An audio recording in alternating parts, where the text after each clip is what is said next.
5 seconds.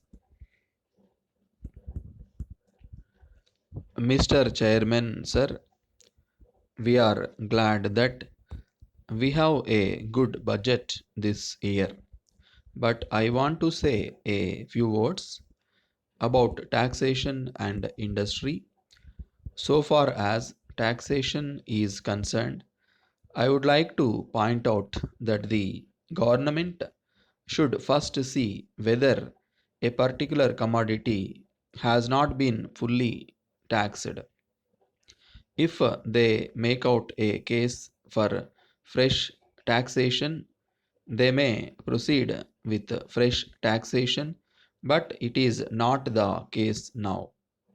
If there is some gap between revenue and expenditure, the government come forward with fresh taxation proposals. As a matter of fact, sales tax has affected every trade and industry, and I am sure that the government must be aware of it. But I must say that this is not right approach to the whole problem, and I will leave it at that. At the same time, I thank the government for exempting some articles from sales tax. In fact, we know that the tax was a great burden upon the people dealing in these commodities, and the government may be congratulated to some extent.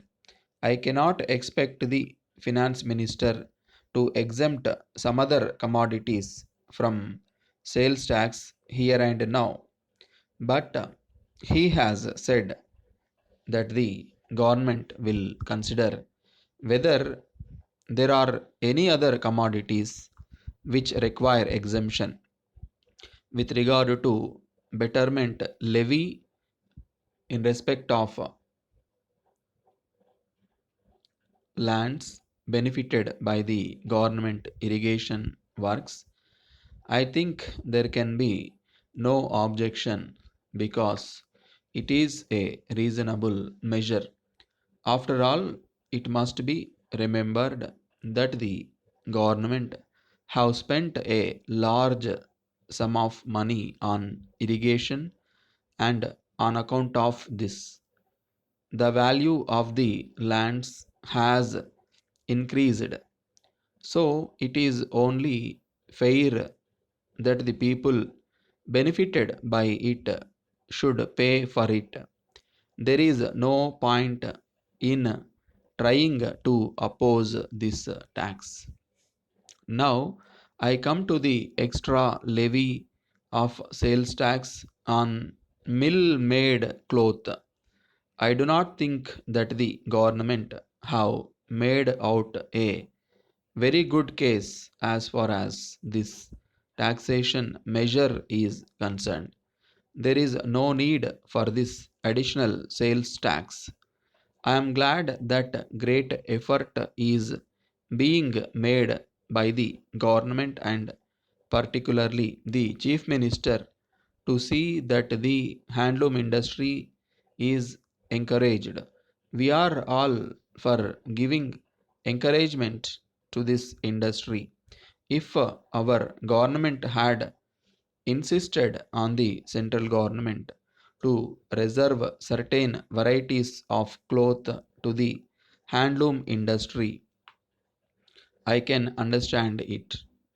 But as the government of India do not agree with the proposal of our government, perhaps our government have come forward with this tax. As a matter of fact, the finance minister has said that this tax will be imposed only after the approval of the central government.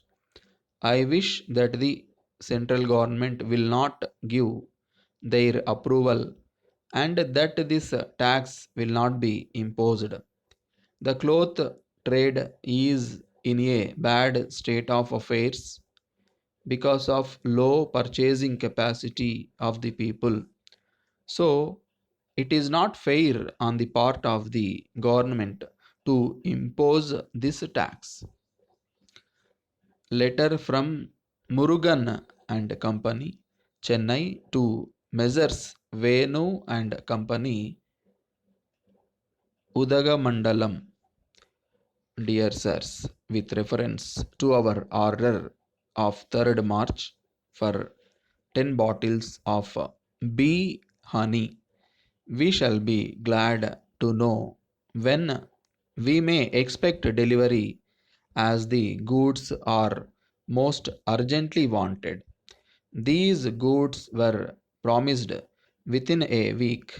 We have been put to great inconvenience as a result of the long delay. Please write us at once whether you can deliver the goods at the end of this month.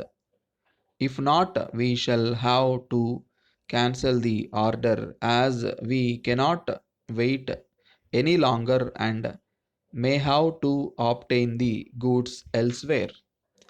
This is not the first time that we have had to complain of delay in delivery of goods ordered, but as in this case the goods were wanted as soon as possible, we particularly asked for prompt delivery when giving the order to your representative, who promised to see that it was attended to immediately. We have to insist upon prompt delivery of goods at all times. Otherwise, we are sorry, we shall be compelled to place our orders in future with others who can give delivery at the time fixed. Yours faithfully.